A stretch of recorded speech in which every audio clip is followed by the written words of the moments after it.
अच्छे हो गए, जबरदस्त हो गए, साथ ही साथ अपनी तैयारी में पूरी 100% मेहनत के साथ लगे हुए होंगे। तो चलिए दोस्तों चलते हैं, आज के वीडियो में बात करेंगे एसएससी जीडी 2024-25 की जो वैकेंसी आई है उस वैकेंसी में पोस्ट प्रेफरेंस कैसे डालें और किस पोस्ट को फर्स्ट प्रेफरेंस दें और किस पोस्ट को लास्ट में प्रेफरेंस दें।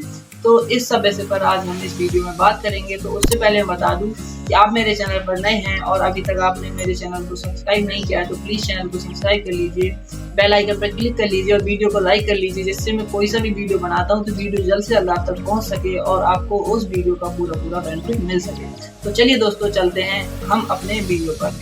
तो दोस्तों जो एसएससी की सभी भाइयों को पता होगा कि एसएससी जीडी की जो न्यू वैकेंसी आई है करीब, जिसके पोस्ट 39,481 के लगभग इसकी वैकेंसी है, सभी भाइयों को पहले से पता ही होगा। और जैसा कि मैं बता दूं कि 5 तारीख से आज जो मैं वीडियो बना रहा हूं, आज 7 तारीख है, 5 तारीख से 5 सितंबर से इसके फॉर्म फिल होना स्टार्ट हो गए हैं। तो मैक्सिमम भाइयों को पता ही होगा, लेकिन जिन भाइयों को पता नहीं होगा तो उन भाइयों के लिए वीडियो बहुत ही इंपॉर्टेंट होने वाला है। तो दोस्तों मैं पहले जो इस वैकेंसी में क्या क्या क्वालिफिकेशन, क्या क्या क्राइटेरिया, उस पर मोटा जानकारी दे देता हूँ। उसके बाद मैं बात करूँगा पोस्ट प्रेफरेंस कैसे फिल करें फॉर्म भरते टाइम।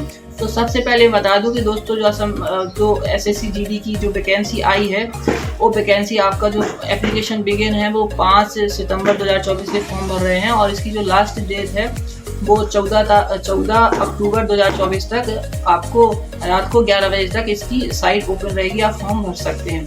इसके बाद में अगर बात करूं इसका जो एग्जामिनेशन होगा तो एग्जामिनेशन जनवरी लास्ट या फरवरी मंथ में आपका जो examination CBT computer based test होगा वो कंडक्ट करा लिया जाएगा और एडमिट कार्ड जो आपके एग्जाम से पहले आपको साइट पर मिल जाएंगे तो आप डाउनलोड कर सकते हैं। अब मैं बात करूं कि जो एसएससी जीडी है इसकी फीस कितनी है। तो दोस्तों मैं जनरल, ओबीसी और ईडब्ल्यूएस कैटेगरी की बात करूं तो इसका जो ऑनलाइन फीस है वो 100 रुपीज़ है और SC ST के लिए इसमें कोई फीस पे नहीं करनी पड़ेगी, ये अपना फ्री में फॉर्म भर सकते हैं। अब दोस्तों बात करूं एज लिमिट की, तो दोस्तों जो मिनिमम एज है वो 18 ईयर है, चाहे आप किसी भी कैटेगरी से हो, आपकी मिनिमम एज 18 ईयर होनी ही चाहिए। लेकिन इसकी मैक्सिमम एज बताऊं तो 23 ईयर है।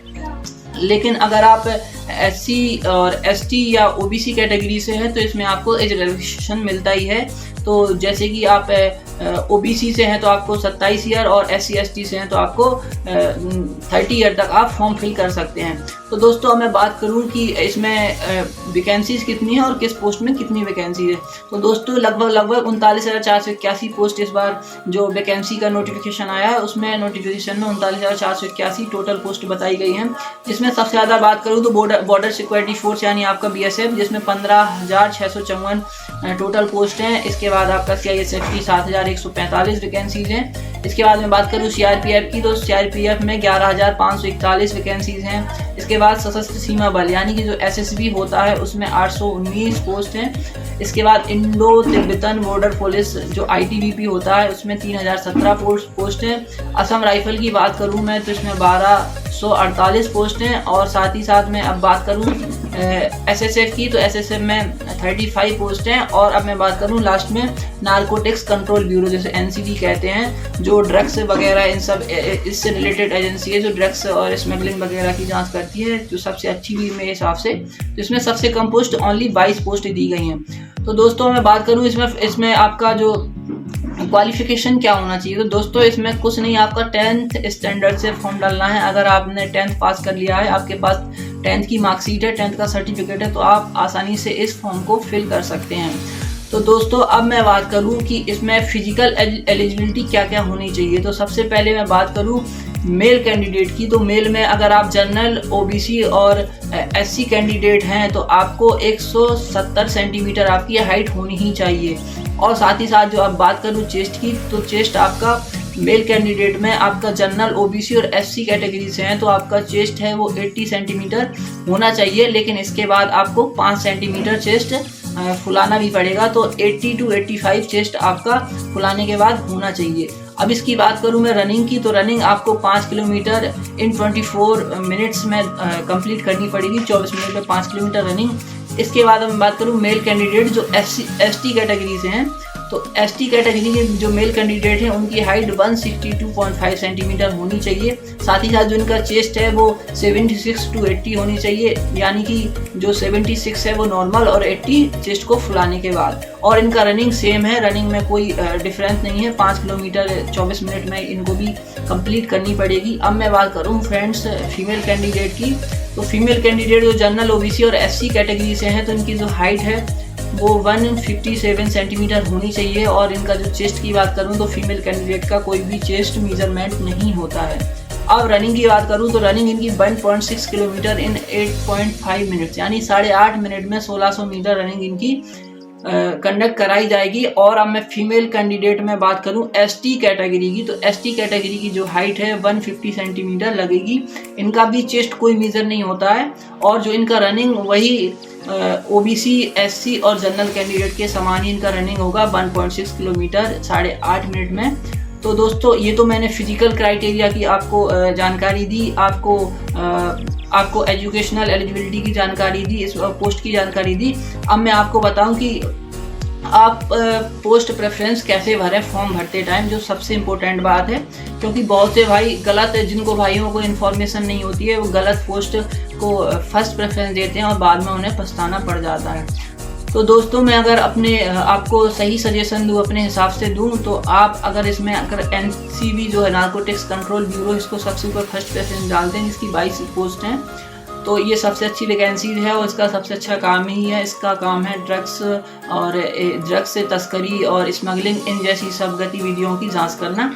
तो बहुत ही अच्छी जॉब है, सबसे अच्छी जॉब अगर इन सब में मानूँ तो NCB है। तो फर्स्ट प्रेफरेंस आप NCB को दें। इसके बाद अगर मैं सेकंड प्रेफरेंस डालूं तो SSF को देना, क्योंकि इसका भी काम जो है वो बड़े बड़े शहरों में ही होता है, मिनिस्ट्रियों में इनका ड्यूटी लगता है, इनका काम भी बहुत अच्छा है। तो सेकंड प्रेफरेंस आप SSF को दे सकते हैं। इसके बाद अब मैं बात करूं कि CISF, SSB, ITBP और असम राइफल, इन सब में बहुत से बंदे कंफ्यूज होते हैं किसको फर्स्ट प्रेफरेंस दें।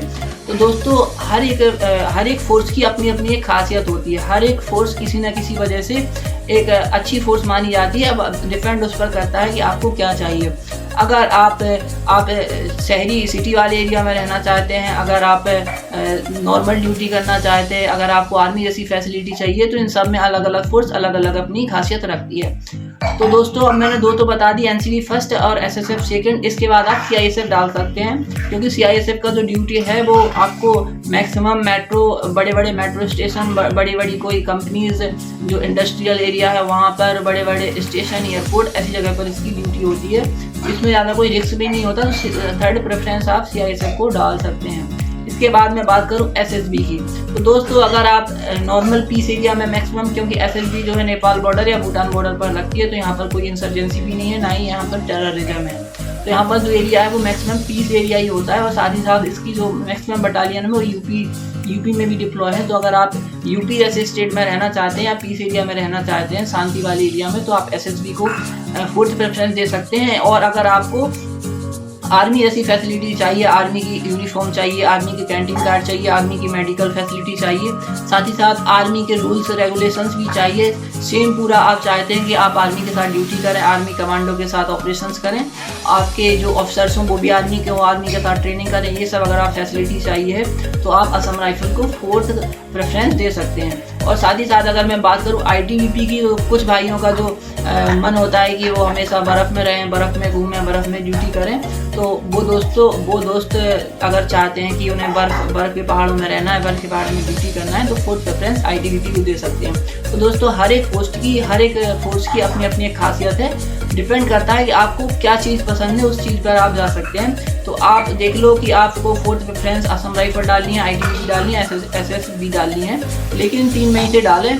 इसके बाद अगर तीनों फिर डालने के बाद फिर आप उसमें फिर इसके बाद आप CRPF को डालें। मैं अपने अगर अकॉर्डिंग बताऊं तो CRPF को डालें, और CRPF को डालने के बाद सबसे लास्ट में आपको BSF डालें, क्योंकि BSF में बहुत ही मतलब आप अगर एक टाइप से अगर जिन भाइयों का ड्रीम होता है कि वो BSF में बॉर्डर घूमे, उन्हें चाइना बॉर्डर पर भी ड्यूटी करने का मौका मिले, पाकिस्तान बॉर्डर पर भी उन्हें ड्यूटी करने का मौका मिले, साथ ही साथ बांग्लादेश बॉर्डर पर भी ड्यूटी करने का मौका मिले, तो कई भाइयों का ड्रीम होता है BSF भी, तो BSF को भी वो सेकंड, थर्ड या फोर्थ या फर्स्ट प्रेफरेंस भी दे सकते हैं अपने ड्रीम के अकॉर्डिंग। लेकिन जिन फोर्स का जो काम है वो मैंने बता दिया गया है कि अगर आप बर्फ़ से रिलेटेड आप ड्यूटी करना चाहते हैं, झरने देखना चाहते हैं, बड़े बड़े बर्फीले पहाड़ देखना चाहते हो तो ITBP अच्छा है। आर्मी जैसी फैसिलिटी, पहाड़ों में घूमना, नेचुरल व्यू देखना है, नॉर्थ ईस्ट घूमना है तो आपको असम राइफल अच्छा है। और अगर आपको एरिया अपने पीस एरिया में रहना है, यूपी जैसे स्टेट में मैक्सिमम यहाँ डिप्लॉय होता है, या नॉर्मल बिना इंसर्जेंसी वाले एरिया में रहना है, नॉर्मल ड्यूटी करना है तो SSB अच्छा है।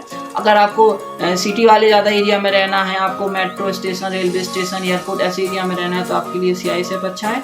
और अगर आप बॉर्डर एरिया जैसे एरिया में जाना चाहते हैं, आप चाहें कि पाकिस्तान के बॉर्डर पे ड्यूटी करूं और चाइना के बॉर्डर पे ड्यूटी करूं, लेह लद्दाख जाऊं, इसके लिए आपका BSF अच्छा है। तो हर एक फोर्स की मैंने हर एक फोर्स की खासियत आपको बता दी, कौन सी फोर्स किस चीज़ में बेस्ट है। तो आपको जो अच्छा लगे उसके अकॉर्डिंग आप अपनी पोस्ट को प्रेफरेंस दे सकते हैं। लेकिन दोस्तों NCB को फर्स्ट, SHF को सेकंड और इनको दोनों को फर्स्ट और सेकंड ही रखें, बाद में ही आप डालें।